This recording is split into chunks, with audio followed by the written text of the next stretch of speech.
Hi students, welcome to Sunil's tutorial. I'm Sunil Nirmani and today we'll be doing the chapter called as data interpretation. Can you please see the question? Now, they have given you that study the following table carefully and answer the questions accordingly. The table shows the number of passed and failed students in different schools, P, Q, R, S, T and U in different classes.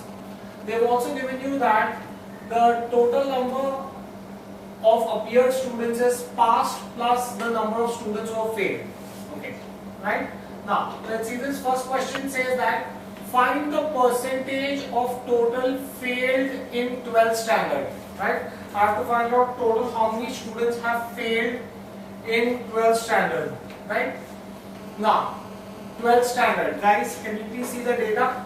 12th standard, in class, in school P, 440 have failed, in Q 480 have failed, in R 520 have failed, in S 340 have failed, in T 510 has failed, and in U 740 have failed, right? So in that case, I can therefore say that the total students who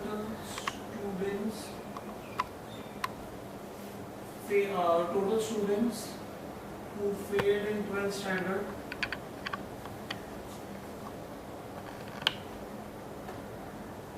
is in P 440 have failed, in Q 480 have failed, in R 520 have failed, in S 340 have failed, right?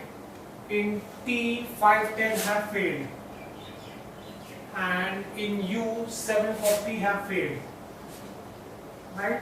So total number of students who have failed are 3030. So these are the total number of students who have failed in 12th standard.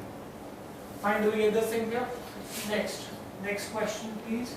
The percentage. Excuse me? Percentage. They have asked you to find out the percentage of students failed. Oh, okay. Now, in that case, total number of students appeared. Total number of students appeared. Now see, 3030 have failed, right? Failed plus pass is appeared. Can you see the table? Guys, see this. In P 1020 have passed, in Q 700 have passed, R 880 have passed, S 640 has passed, T 1050 has passed, and U 860 has passed. So passed is going to be failed plus passed, 1120 plus 700 plus 880 plus 640 plus 1050 plus 860. So when you add this will come to, when you add this will be 8280. Therefore, percentage passed is 3030 divided by 8280 into 100. Percentage failed, sorry. We've taken the failed students. Right, percentage failed is going to be 36.59. Right? 36.5. So your answer is going to be C. Fine, we'll get this in here. Next, let's see the next question, guys. What is the difference in the average number of passed students in P and that of P and that of T, right? Now, the required difference, right? There are 5 classes, so if I want to take average, I'll have to take 1/5.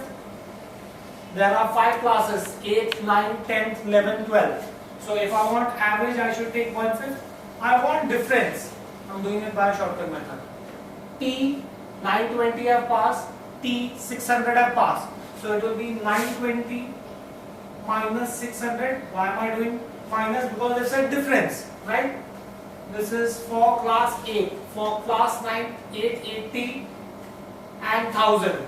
So this is going to be 880 minus 1000 plus. For standard 10 it is 950 minus for T, na? They've asked you for P and T. So T is 1060 plus, then you have 11, 1000 and 1000 plus class 12, 1120 minus 1050, right? So in that case, this is going to be 1/5. Now the reason why I did it this way is so that you get smaller numbers. It's easier and faster to do this. 320 minus 120 minus 110 plus 0 plus 70. So when you do this, this is 160 divided by 5, which is 30. Right? So the difference between the average marks of students passed in P and T is 32. Next, let's see the third question, guys. Which school has shown the worst performance? Guys, look at the number of failed students. Right? This you can do just by visually looking at it. If you see this, in school P, you generally have failed students in the number of 400 and 500. Q has 800, 700 and 600. R has 500 and 400, so it cannot be R, it cannot be P. S has 1000, but then it has 300, so it cannot be S, right? T has all the numbers in 200 and 400, so it cannot be T. U has 800, 900, so either it has to be Q or it has to be U. Just by visually seeing the numbers carefully, you realize that it has to be between Q and U. It cannot be the other schools. So instead of wasting your time and finding out the data for all, you can just find out the data for Q and U. So I can say required percentage for Q.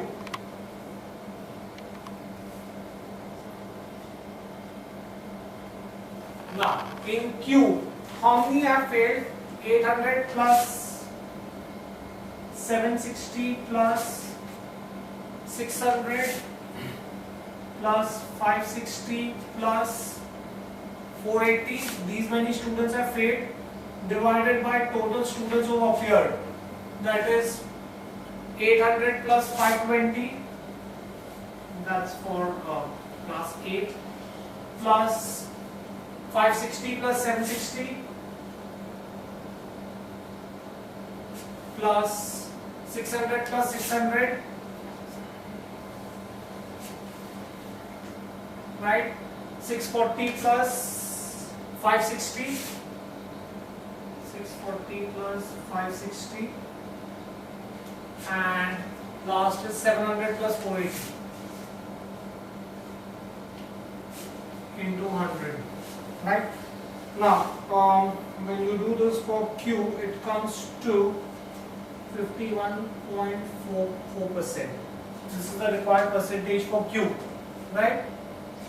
Failed divided by total. Total is pass plus fail, right? Then similarly you will do required percentage for Q. You've done. You have to do for U. U failed is 880 plus 920. 880 plus 920 plus 870 plus 850 plus 740.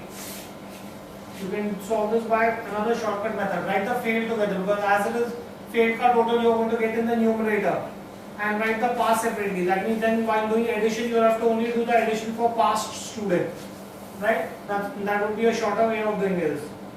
850 plus 740 plus the past students. 720, 680, 720, 680, 730, then you have 750 and 860, right, into 100.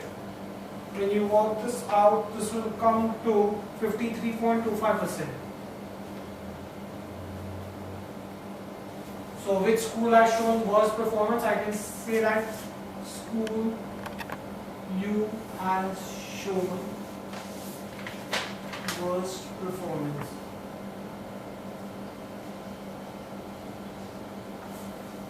Right? Because it has maximum number of failures. Next, let's see the fourth question, guys.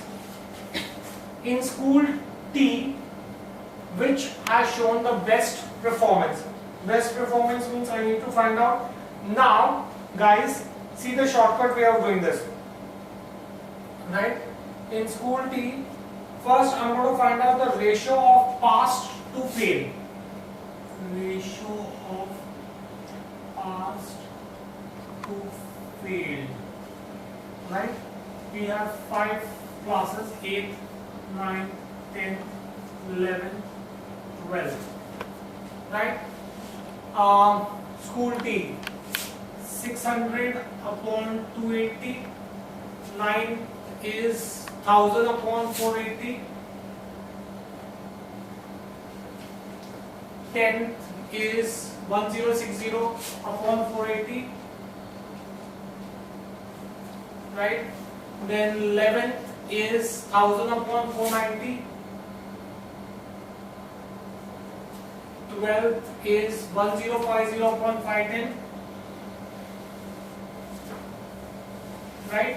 Now, instead of calculating for all the numbers, you will have to just see which one is going to be the bigger one. Now see, look at between 9th and 10th. 9th is 1000 divided by 480 and 10th is 1060 divided by 480. That means it definitely cannot be 9. Right? Now, you have 1000 divided by 490. See 12. 1050 divided by 510. The numerator is less, the denominator is bigger. That means it definitely cannot be standard 12. Go on, instead of calculating all, visually look at the things and go on with the process of elimination. So 2 of them you eliminated, right? Now it cannot even be 11 because in 11th, between 10th and 11th, the numerator is smaller and the denominator is bigger. That means it cannot be 11. That means either it has to be 8 or it has to be 10, right? 8, 600 divided by 280 is nothing but 2.14. 1060 divided by 280 is 2.20. So instead of calculating ratios for all, by visually eliminating 3, you have calculated 2. Therefore, I can say that standard 10 has shown best performance. You didn't calculate the percentages. This is just a shorter way of doing it. Just calculate the ratios, right? Next, answer 5. Which school has the same average number of passed and failed students in each class?